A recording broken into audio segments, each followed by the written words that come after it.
hospitals, places of healing, where science meets the edge of life and death.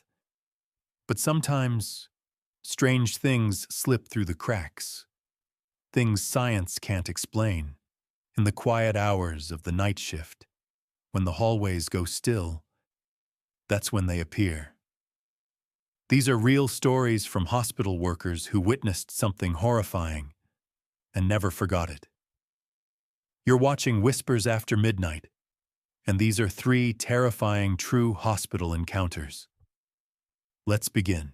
In 2013, at a hospital in Toronto, a nurse named Maria was working a double shift. It was 2:13 a.m. when she stepped into the staff elevator, heading up to the 3rd floor to check on a patient. She pressed the button, but instead of going up, the elevator went down. All the way to sub-level 2, the hospital's morgue. Maria stood frozen. The doors slid open to darkness.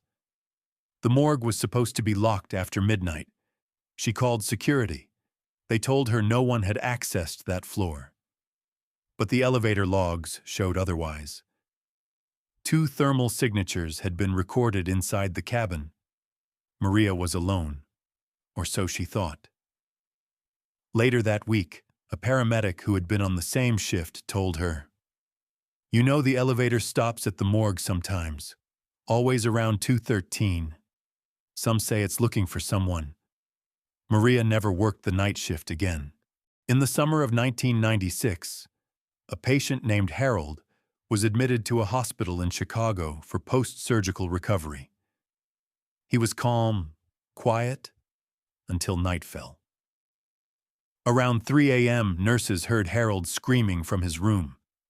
He claimed he heard cries and begging coming from the room next door. But here's the thing.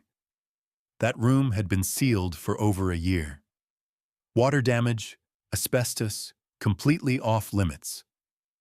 The staff tried to calm him down. They checked the hallway. Silence.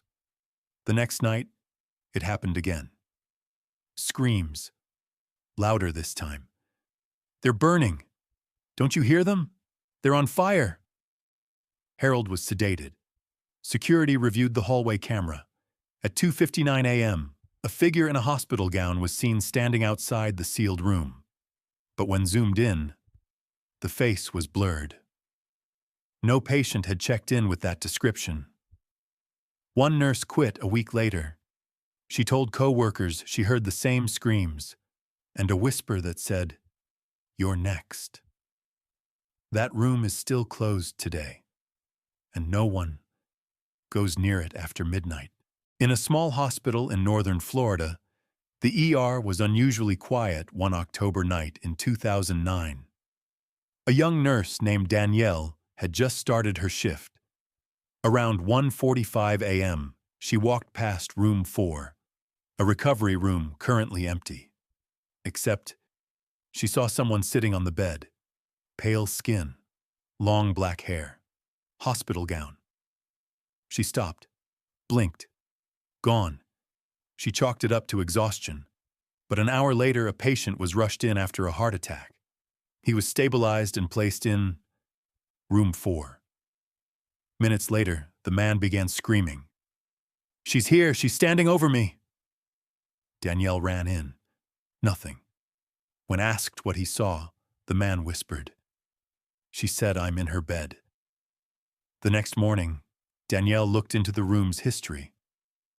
A woman had died there 5 years earlier, alone, after hours. Her body wasn't discovered until the morning shift. She was in bed 4. Since then, patients who sleep there often complain of someone watching them. Some staff say she still waits for someone to notice she's gone. Some say hospitals are places of healing. Others believe they're full of trapped souls who never got to say goodbye. These stories weren't written in fiction. They were whispered in hospital halls and passed along by those who swore they'd never forget. Do you believe they're just stories? Or are some rooms never truly empty? If you made it this far, don't forget to like the video, subscribe, and turn on the bell. More true horror stories are coming. Sleep tight, if you can.